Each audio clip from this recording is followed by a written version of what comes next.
비 내리는 밤, 자영은 분노와 오해로 가득 찬 채 도희를 향해 차를 몰았어요. 그녀의 눈에는 이성을 잃은 불안과 증오가 뒤섞여 있었고 그 앞에 선 도희는 무방비한 채로 차에 위협당하며 쓰러졌습니다.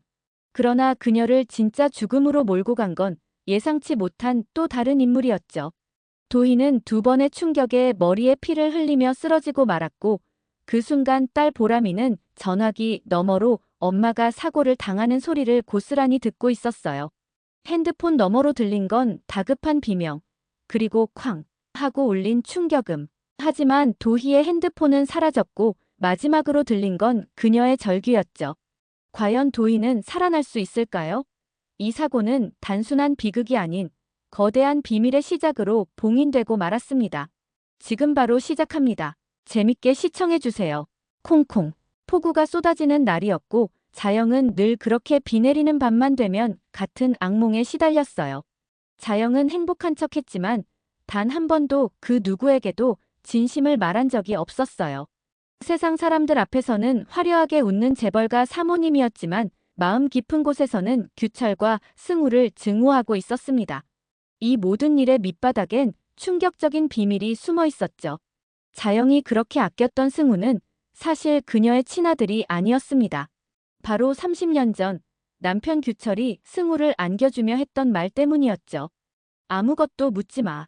이 아이는 이제부터 우리 아들이야. 이름은 강승우로 해.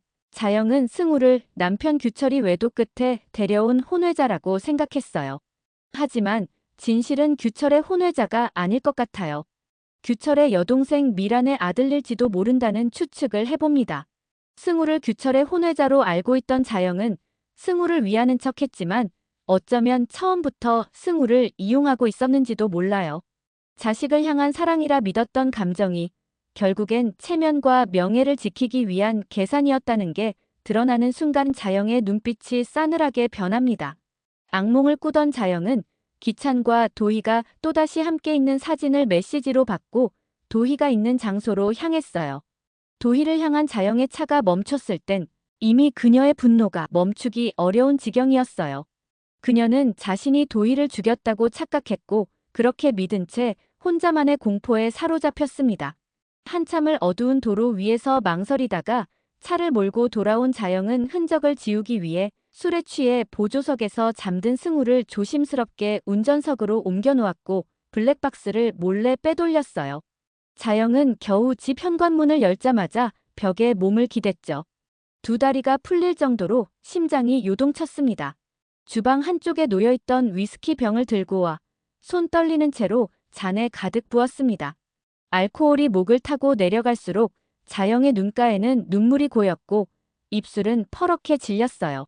그녀는 빈잔을 내려놓으며 혼잣말을 했습니다. 날 아무도 못 봤겠지? 내가 죽이지 않았어. 블랙박스도 없애버렸고 운전은 승우가 한 거라고. 그 말이 진실인지 자기 암시인지도 모른 채 자영은 고개를 숙였고 이내 침대에 몸을 던졌어요. 불 꺼진 거실, 빗소리만이 공간을 가득 메우고 있었고 자영은 겨우 잠에 들었지만 온몸은 식은땀으로 젖어 있었습니다. 그 잠은 그녀가 풀어나가야 할 또 다른 악몽의 시작이었죠. 자영이 차가 자신을 향해 달려왔지만 도희는 죽지 않았어요. 정신을 잃고 쓰러졌던 그녀는 기적처럼 눈을 떴고 그 순간 또 다른 차가 그녀를 덮쳤습니다. 바로 기찬과 세리가 탄 차였죠. 놀란 기찬은 본능적으로 차에서 내려 도희를 구하려 했어요. 하지만 그 순간 그의 팔을 세리가 낚아챘습니다. 모든 걸 망치고 싶어서 이래. 세리는 기찬을 바라보며 이를 악물었고 단호한 목소리로 덧붙였죠. 지금 저 여자 살리겠다고 나서면 우리 둘 다 끝장이라고. 그 말에 기찬은 망설였고 결국 도희를 외면하게 되었어요. 하지만 기찬의 눈빛엔 불안이 서려 있었고 그는 결국 도희의 휴대폰을 손에 들고 인적이 드문 곳으로 향했어요. 비는 여전히 쏟아졌고 그의 손은 젖은 라이터를 움켜쥐고 떨고 있었습니다. 핸드폰 위로 불꽃이 일었고 곧 타오르는 불길이 도희의 흔적을 집어삼켰죠. 기찬은 불을 바라보다가 이내 이를 악물고 말했어요. 불안해서 안 되겠어. 다시 현장으로 가봐야겠어. 세리는 기찬의 눈을 똑바로 바라보며 강하게 확신을 주었죠. 그 여자 죽었을 거야. 사고를 당한 도희는 도윤이 근무하는 한국병원으로 긴급 이송되었어요. 피투성이가 된 채로 의식을 잃은 도희를 확인한 순간 도윤의 가슴은 철렁 내려앉았고 뇌리에 맴도는 건 단 하나였어요. 도희야, 정신 차려. 어떻게든 살려야 해. 떨리는 손으로 그녀를 바라보며 도윤은 외쳤어요. 제발, 도희야, 조금만 더 버텨줘. 그렇게 숨을 몰아쉬며 심폐소생술을 반복했죠.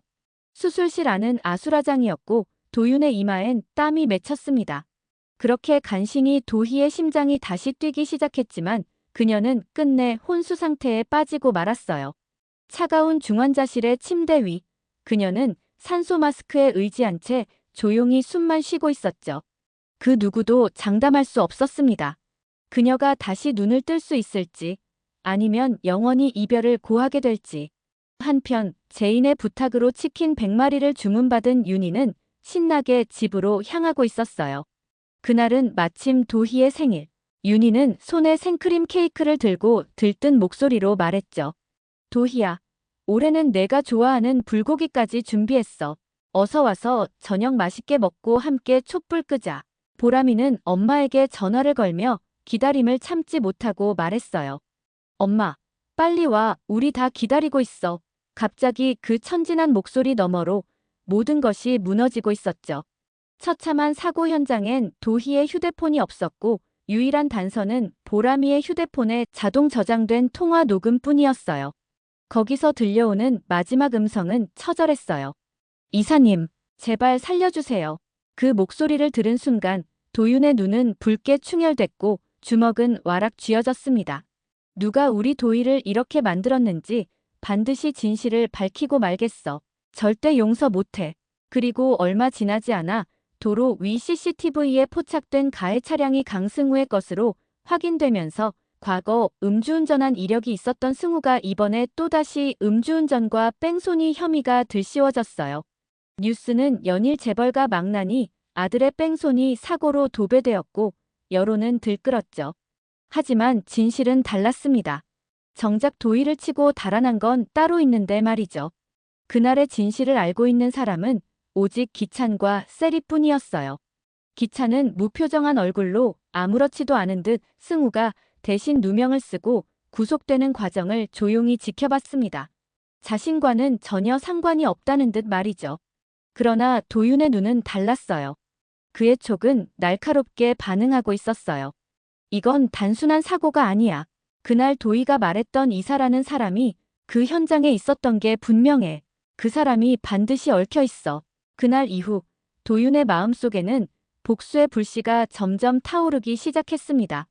도윤과 제인이 서로 조력하며 함께 진실을 밝혀나가는 복수극으로 도희는 진실을 맞이하지 못한 채 곧 죽게 될 것으로 예상됩니다.